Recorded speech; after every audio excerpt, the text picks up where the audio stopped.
Alright guys, it's Chatterbox Reviews, coming to you guys with my review for Yellowjackets, Season 2, Episode 3.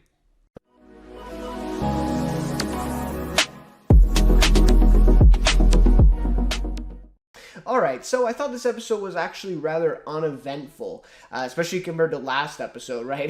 With that big ending and kind of the what the fuck moment, right? I thought this episode, it just kind of a little more low-key, right? Not a ton happened, and which you wouldn't expect that, right? You can't have a big kind of big moment like that, like the ending of last episode, to have in every episode or to end off every episode.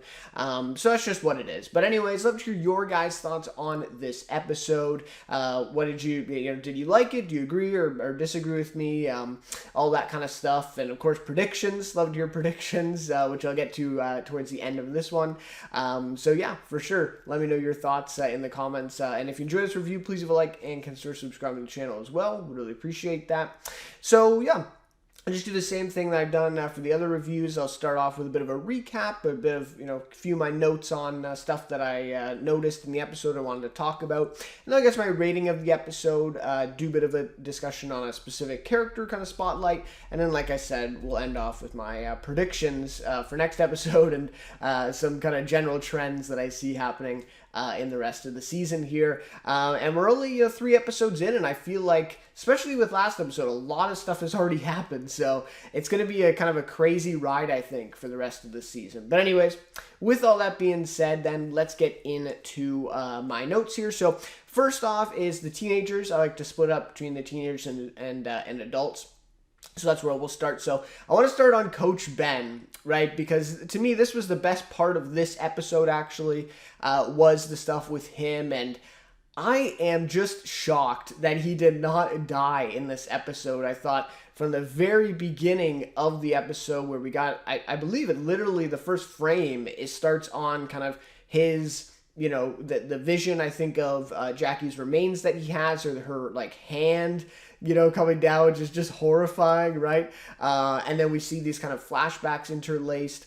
So we immediately start in his perspective, and so I thought, just from that moment, I'm like, oh no, this is not looking good. And one of my main predictions from last episode was Coach Ben is not long, for the world here, and I could see him dying even next episode. So I thought, wow, I'm justified now, but no, he survives out this episode, shocked, but it does seem like he's slowly starving to death, right? Because he didn't take part in this cannibalistic feast. I like to call it the feast, right? I think that's an interesting name for what happened, but he doesn't take part in this, and so he is still very hungry. I think fair to say at this point, like literally starving. He's also a bigger guy too. You have to keep that in mind too. So, he would probably even the most food, I would say, out of all of the the people that are still alive there in the cabin. To maintain that type of body. We've already seen basically everyone has lost weight, including him anyways. But so not looking good for him in that department. And so he's kind of bedridden, really, in this episode. He doesn't, I think he actually does kind of walk in the cabin at one point, and then he's just in the bed the rest of the episode. And so we see these flashbacks. So it's, again, very much in his perspective. He's kind of reflecting on these moments in the past. And it seems like one of these flashbacks is a few months before, or maybe a few weeks before the team leaves for this trip to go on the plane to, I guess it's nationals, right? Because they won the state. And, it's him and his boyfriend. And so it's kind of that, we kind of get a glimpse of that relationship, which of course we heard about in season 1, right? And so we kind of get a glimpse of that, relationship and the way he kind of treated his boyfriend in that, I think his name's Paul, and kind of neglecting him, right? And so, Paul says it's time to, move in, or he wants him to move in, and Ben's kind of reluctant to do so. Also, I think has to do with him being, closeted and kind of, afraid to admit that maybe, or show off to the public and that kind of thing. And so it's very much this kind of him reflecting on these moments. And then later in the episode, as we get another flashback, but it's actually a fake flashback because it's, him envisioning himself going to the airport, about to go on this trip with the girls' soccer team, and he decides to not go, and then to go back and see Paul and say, he's ready to be committed to him, and fuck everyone, I think he says, and, I'm just going to do this, right? I'm going to, move in with you and live this life publicly now, right? But it's a fake thing because obviously we know that's, not what happened. He went on the trip and now he is where he is. Which is a terrible position right now. So really interesting to see. I just think that's such a cool thing that they did there with showing the flashback before, which is reality, and then showing this kind of other flashback where you're kind of happy for him in the moment, right? It's kind of a great scene, but then we realize, oh, wait, this is not actually what happened. This is him, reflecting on what could have happened, really, right? What could have been.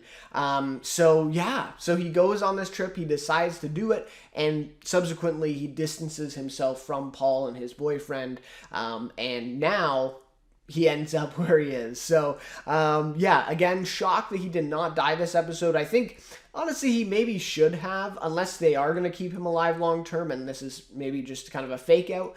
But if he is going to die in the next few episodes, I maybe would have liked it to just happen in this episode. I feel like that really would have tied everything together for him. Again, we start immediately in his perspective. Throughout the episode, we get these kind of really good flashbacks and great kind of sequences with him. So I just felt like it would have been a fitting way to send him off. But he's still alive. So, and we do see that scene of Travis kind of going in there and saying like, oh, like you're kind of acting weird. And he's just like, he almost is having this like fever dream kind of state in the bed. And I think it's really just because he's starving. So we'll have to see with Ben. I still don't, have high hopes. I think he's going to die very soon. But yeah, definitely shocked that it didn't happen in this episode. But I thought probably the best part of this episode was all this stuff with Coach Ben. And love that character too. Great character. So it will be sad to see him go if he does.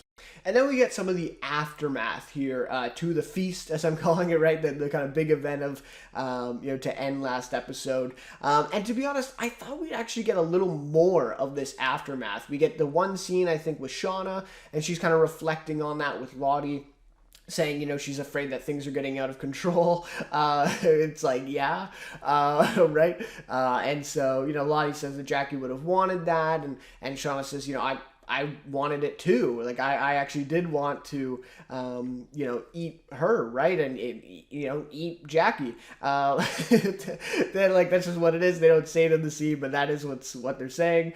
And so I thought that was a great scene. And then we also get this scene here with Taissa kind of waking up the next morning to the sight of Jackie's remains.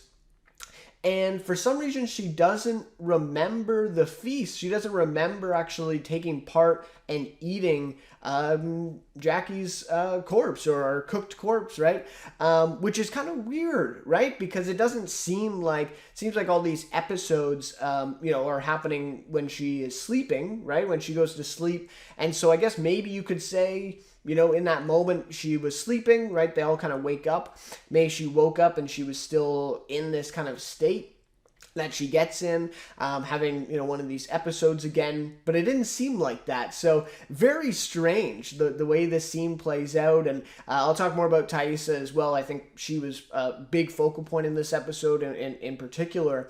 But yeah, I thought this was just really weird. But again, outside of these two scenes, I don't think we really get much of the aftermath. We get Natalie, kind of takes Jackie's remains to the plane. So that scene as well. But I don't know. I expected like more of an aftermath here to what happened. Anyways, there was still some of it. But this one particularly, I thought it's just kind of strange. Like, how does Taissa not remember doing this? And, Van doesn't understand it either. So I think I raised this point last episode too. I do kind of feel like maybe Taissa is acting at times, maybe with some of these episodes. I'm not sure that all of these episodes are, something that is happening to her, or maybe she's kind of exaggerating them a little bit. Maybe even in this, it wasn't an episode, but just her reaction to it is just to, make it out to be like that because she can't believe, or she's so ashamed that she did take part in this. So I think there's some of that too, to be touched on here. I think that's could be what's happening as well, but we'll have to see. So then later we get Van kind of willingly untying Taissa in the middle of the night when she kind of perks up and is all of a sudden kind of in the sleepwalking episode kind of state, and she follows her as she's guided by this figure with no eyes, and that's what she tells Van in that moment. And of course she goes right to this symbol on the tree again, right to it. And Van actually notices it this time and points it out. And kind of right when she's maybe going to get an explanation for it, Thais actually wakes up, kind of comes to, and, Van kind of comforts her a little bit, and she asks her, but she has no idea. She doesn't know why they went to this symbol or who the figure is or anything like that, because she's kind of out of this state. So really interesting stuff. I think that was a really smart move, and I'm not sure why she hasn't done that sooner. Having, intentionally doing it on Van's part, to follow Thais and just see what she's doing, see what she's seeing here. So I think that's the kind of the start of what we, Van might be able to learn some things here, and see what's happening with Taissa, and these symbols. There is actually a lot of stuff on the symbols, I think, in this episode. Not many answers at all, right? Kind of more questions, but they are definitely focusing on that. And to me, that's like one of the greatest mysteries that's ongoing right now, and at least in the teenager timeline. Is what these symbols all mean. How did they get all these places? So really interesting stuff, but I think that's a really smart move by Van. I'm sure we'll see her use that a little more going forward with Taissa. So also then we get a baby shower, right, for Shauna. And I almost kind of forgot that she is pregnant. I feel like we kind of forget that at times. Obviously, she doesn't really look it. I think in this episode, she actually did look a little bit more than some other times. But, of course, when they're not eating either, I'm not sure that she would, look that big, right, in terms of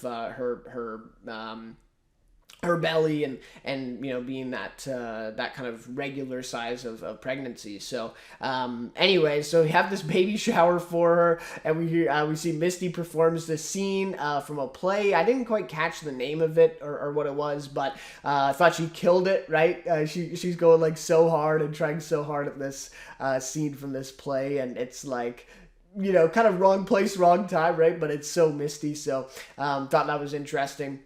And then Lottie gives Shauna this blanket as her kind of gift in the baby shower, but she puts the symbol on it, right? The same symbol that I talked about. And right after she gets this blanket, Shauna's nose starts bleeding, right? And she looks at the symbol, and then some of the blood kind of drips onto the symbol on the blanket. So definitely something at play there. So her nose starts bleeding, and then all of a sudden, this flock of birds fall out of the sky onto the roof of their cabin here. And so it's just kind of this like weird sequence of events right after she got this blanket with the symbol on it from Lottie. So Lottie then tells a few of them to gather them up as offerings. I think that's what she said. Kind of all these dead birds that just literally fell out of the sky, which they think are diseased, right? So that's why they died. And I thought that this care for kind of animals and this life in general that we've seen from Lottie in the teenager timeline is now being kind of mirrored now in the adult timeline. And I thought we saw that with her bees, right, this episode. And even her reaction to the bees being dead there in that moment. Of course, we kind of learned that was kind of a false vision, right? Because the bees were actually fine, and she was just having this vision of all the blood and all the bees being dead. but very much that reaction to that in that scene, I feel like she definitely has this kind of attachment to animals and to this life, and so we see that in this scene that she's, you know, wanting to gather them up as offerings, and kind of feels bad for these birds that just died, the same way that she's kind of caring for these bees in the adult timeline. So. And of course, that scene in the adult timeline shows us that she's still struggling with these types of visions, because, you know, we heard her story with Travis, and we saw that what happened there with the vision that she saw then, and then now she's seeing this vision again with the bees. So obviously, she's still struggling with that, and that's still a very prevalent thing for Lottie, even all these years later. So even where she is, so that was an interesting one. But I think there's definitely a mirror there. But there's some going on with the symbols, right? Because it's just right, like there's always things going on around the symbols, and this scene was no exception, right? For sure. So interesting baby shower for Shauna, and we'll have to see what happens with this baby, right? And even Lottie, I guess, says him, right? And kind of predicts that the baby's going to be a boy. So that's kind of an interesting one too. How does she know that? You know, so we'll have to see. We'll have to see what happens with it. And I'm not sure how far along she is. I don't know. I want to say like she's like maybe even 7 months or something like that. I think that's maybe they said in a couple months the baby is going to arrive or something like that. So I'm not sure if that's quite accurate, but she's definitely quite a bit of time into it. So we'll have to see what happens there. I'm very scared for what that's going to be. So, all right. So then let's get to the adult timeline then. So just a few things here. I thought this, again, was pretty uneventful in terms of the adult timeline this episode. But we get Shauna and Jeff. So I thought there's some really great stuff for Shauna, right? So she explains to Jeff why she had the affair there at this diner. So quite a good scene. And Jeff is just really great for the comedic relief moments. I think that's just a really great thing that they've developed now with this character. And I can't remember the actor's name for Jeff, but he just does such a great job of that kind of comedic timing and the kind of his reactions to things, his facial expressions. So really great stuff, and this scene again is a really great example of that kind of this you know, a bit of a funny reaction, talking about the strawberry lube and all that stuff. So kind of a great exchange here. And so she does explain to Jeff then why she had this affair with Adam, because it was exciting, right? She uses that word and then says, well, but that's not the word, but it is, right? She's being she kind of slips up, but that is the truth. It's because it was exciting, and she's just so bored in her life. And, you know, seeing now the parallel between what she went through in the wilderness and now her, you know, her life now, it's like, yeah, no shit. Like, she would be bored, right? It's just something that, you know, she misses, that excitement from that time in the wilderness and what she all went through. I mean, even just what we've seen so far, and it's about to go all the way, batshit crazy later on as we keep going in the teenager timeline. So, just from what we've seen so far, we can tell that she is kind of longing for that, or at least kind of missing that aspect of her life still all these years later.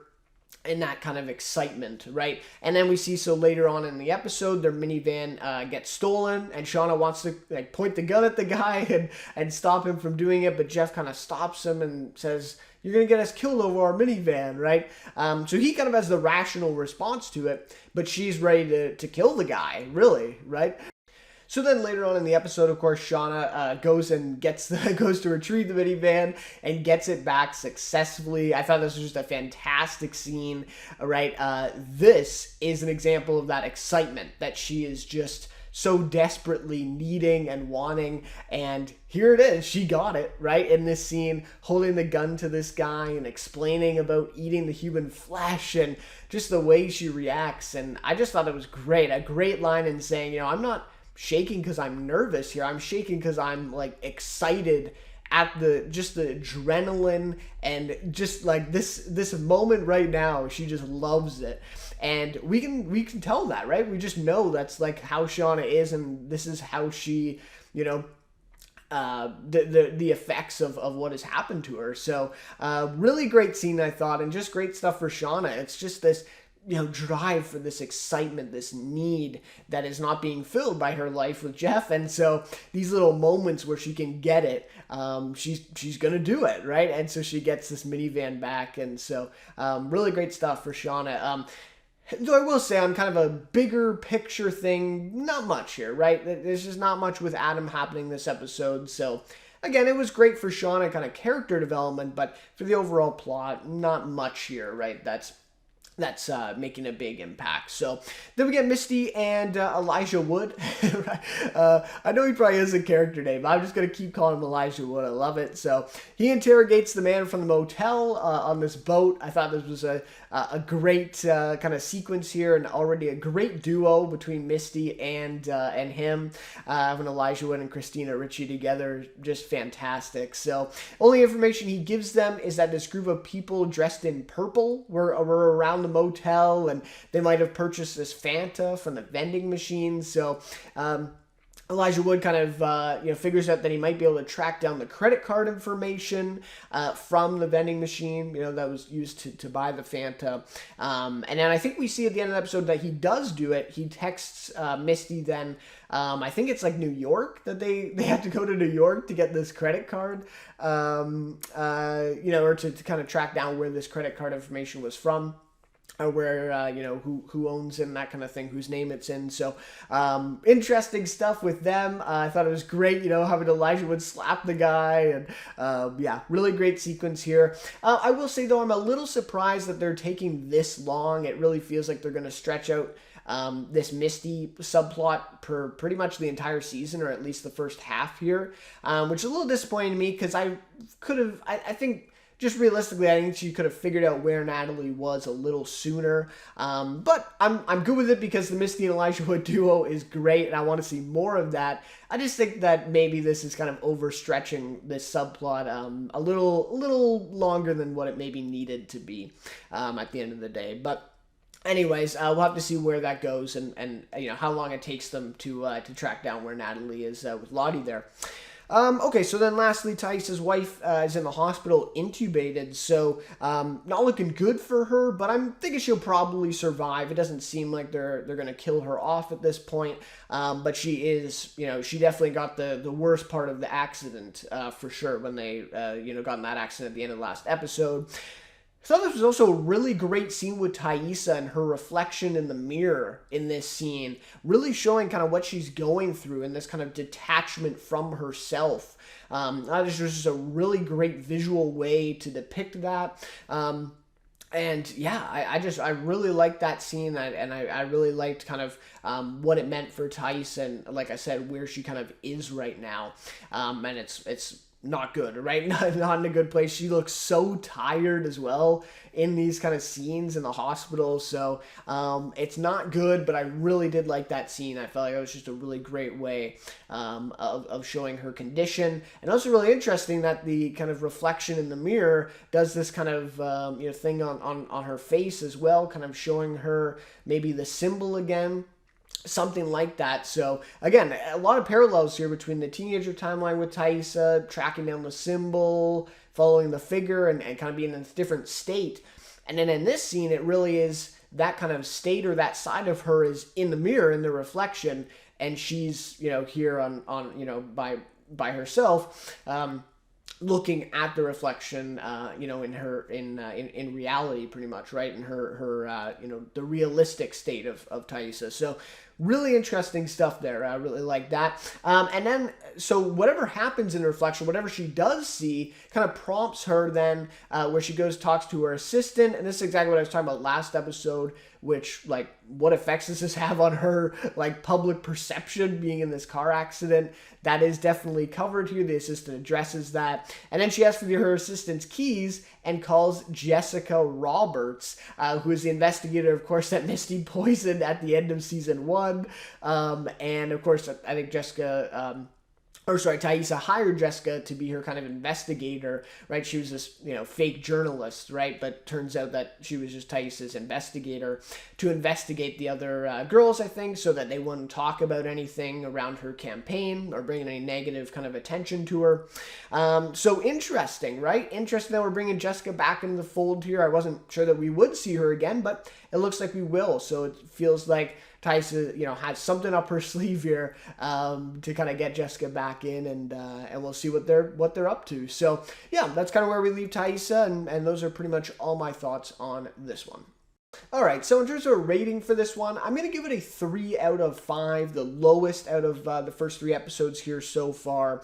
Just felt like this episode in particular just had too many characters and subplots that we were following, and it just made it so that not any particular one really had enough time to fully materialize, or to breathe, really. I just felt like we didn't get enough out of each one, really, or any particular one, maybe except for Coach Ben, right? I feel like that was really played through and effective, but even adding that one kind of takes time away then from all the other subplots. So I just feel like we got a lot on the go right now, and particularly in this episode, that we just didn't get enough, enough significant stuff here to kind of get us intrigued, get us kind of hooked again for next episode. So hopefully next episode we get a little bit more, and maybe we get a little fewer subplots, get a little more time for these to breathe and really take off here. Also, like I said, expecting more of a reaction following the feast. Not necessarily a negative, I guess, but just something I would have liked to see a little bit more. No Callie, though, this episode. We got a glimpse of her sleeping, right? But there was no kind of annoying, rebellious behavior or anything like that, so I thought that was great. Definitely my biggest negative of the first 2 episodes for sure. Some of the dialogue I felt was just a little clunky in this episode compared to the others as well. Especially that kind of monologue with Natalie talking to Jackie's remains, basically, or basically talking to Jackie. I thought that scene was just a little odd, and I'm just not sure that Natalie was the right one to kind of have that kind of being able to kind of say goodbye to Jackie. That's something I would have liked to see Shauna do actually in that scene, and I feel like we were kind of a little bit robbed of that, to be quite honest, with having Natalie do that. So. Anyways, just a couple things that kind of stuck out to me, but yeah, unfortunately, it's the lowest of the first 3 so far. In terms of my character spotlight, I got to do Taissa for this one, played by Jasmine Savoy Brown and Tawny Cypress, of course. The Jasmine playing the younger, and Tawny Cypress the older version, of course. And just thought there was really some fascinating parallels, right, between the teenager timeline and the adult timeline for Taissa. Really liked the scene of kind of her reflection. I really liked the sequence of her last episode, too. So just really like where we're going with Taissa. I really hope Van figures some more stuff out with her when she's having these sleepwalking episodes, and she's able to figure out some more information about these symbols and all that kind of thing. So we'll just have to see. I'm really looking forward to seeing kind of where that goes. And also, one of the biggest mysteries to me this episode is why she didn't remember the whole feast thing and doing what she did with the rest of the people there. So that was really interesting. So